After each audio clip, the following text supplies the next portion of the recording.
नमस्कार दोस्तों, आज हम बात करेंगे श्रीमद् भगवत गीता सार के बारे में। भगवत गीता का संपूर्ण सार कोई नहीं बता सकता। आज के इस वीडियो में हम भगवत गीता के कुछ महत्वपूर्ण उपदेशों के बारे में बात करेंगे। श्रीमद् भगवत गीता में भगवान श्री कृष्ण के उन उपदेशों का वर्णन है जो उन्होंने महाभारत युद्ध के दौरान अर्जुन को दिया था।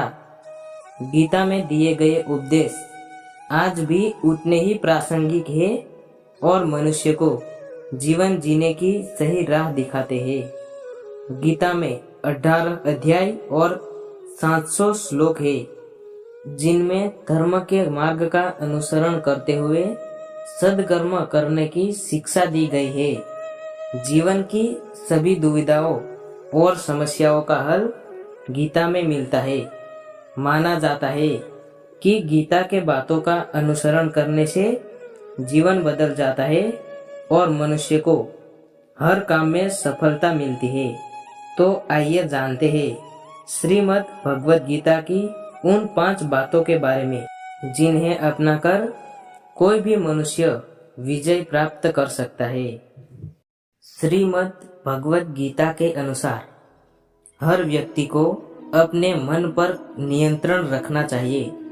मन बहुत चंचल होता है और यही हमारे दुखों का कारण बनता है। जो व्यक्ति अपने मन पर काबू पा लेता है वो सफलता की राह पर चल पड़ता है। ऐसा व्यक्ति सिर्फ अपने कर्म पर केंद्रित रहता है और लक्ष्य को आसानी से हासिल कर लेता है। श्री कृष्ण के उपदेश के अनुसार मनुष्य को उसके कर्मों के अनुरूप ही फल मिलता है। इसलिए परिणाम के बारे में सोचे बिना व्यक्ति को सिर्फ अपने कर्म पर ध्यान देना चाहिए। श्रीमद् भगवत गीता के अनुसार हर मनुष्य को आत्म मंथन करना चाहिए। आत्मज्ञान के जरिए ही व्यक्ति को अपने गुण और अवगुण के बारे में पता चलता है। आत्म मंथन व्यक्ति को सही गलत का निर्णय करने में मदद करता है। इसलिए कुछ समय अकेले रहकर आत्म मंथन जरूर करें। श्रीमद् भगवत गीता के अनुसार व्यक्ति को अपने क्रोध पर काबू करना सीखना चाहिए।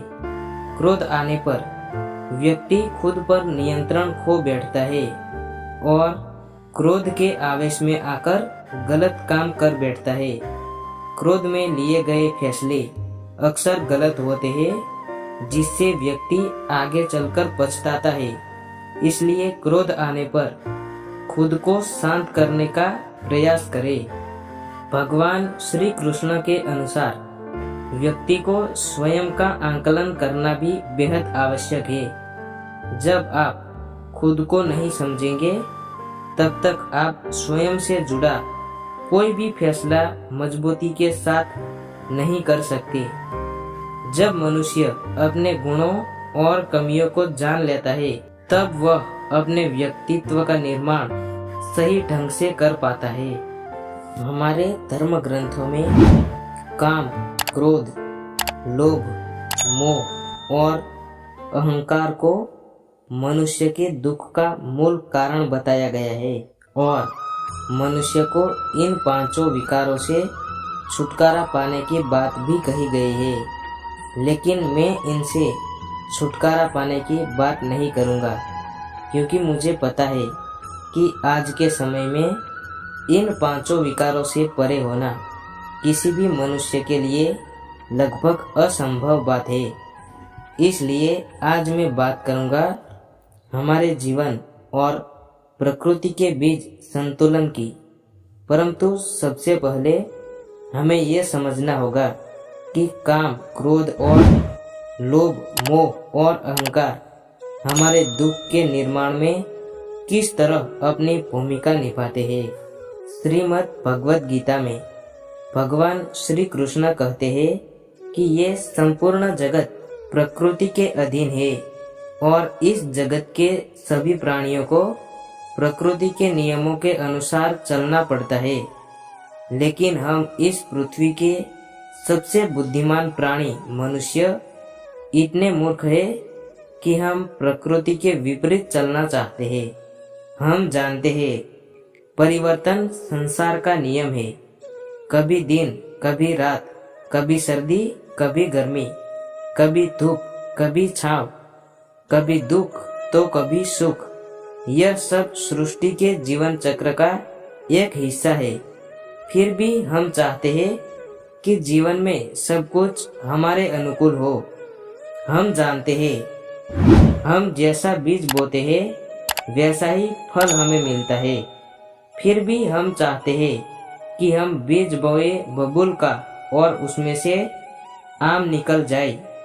हमारे अधिकांश कर्म तो प्रकृति के विपरीत होते हैं, लेकिन हम चाहते हैं कि परिणाम प्रकृति के अनुकूल हो।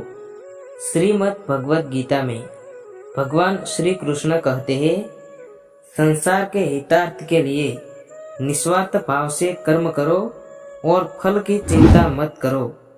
लेकिन हमें कर्म से ज्यादा फल की चिंता होती है, और जब हमारी कामनाएं पूरी नहीं होती तो हम या तो क्रोधित हो जाते हैं या दुखी हो जाते हैं।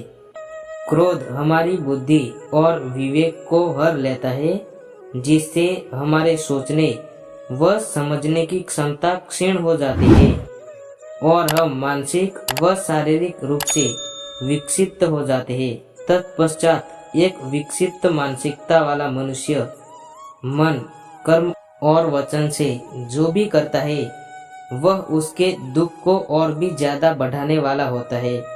अब आप खुद सोचिए, हमारे दुखी होने के लिए कौन दोषी है? हालांकि ऐसी बात भी नहीं है कि हमारी इच्छाएं पूरी नहीं होती।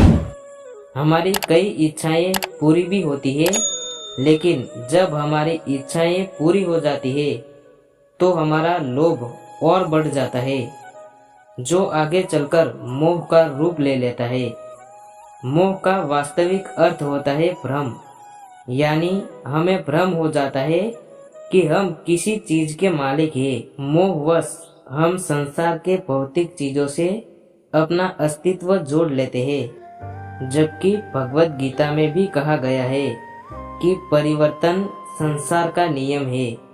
जो आज तुम्हारा है वह कल किसी और का था और परसों किसी और का हो जाएगा। लेकिन हम चाहते हैं कि हम जो चाहे वह हमेशा के लिए हमारी हो जाए, और जब ऐसा नहीं होता तो हम दुखी हो जाते हैं। हमारा सबसे बड़ा भ्रम तो हमारा अहंकार है, जो आजकल हमारे दुखों का सबसे बड़ा कारण बन गया है। अहंकार में हम अपने अस्तित्व को सृष्टि के मूल प्रकृति से तोड़ लेते हैं। हम स्वयं को सबसे अलग और सबसे बड़ा समझने लगते हैं, लेकिन जब हमारा भ्रम टूटता है तब हमें पता चलता है कि हमारी औकात दुनिया में एक तिनके से ज्यादा कुछ नहीं है। इसलिए इस भ्रम के टूटने से हमारे अहंकार को चोट लगती है और हमें दुख का अनुभव होता है। स्मरण रहे कि प्रकृति के नियमों के अनुसार संसार की हर चीज पंच तत्वों अर्थात पृथ्वी, अग्नि, जल, वायु और आकाश से मिलकर बना है और एक दिन उसी में विलीन हो जाएगा।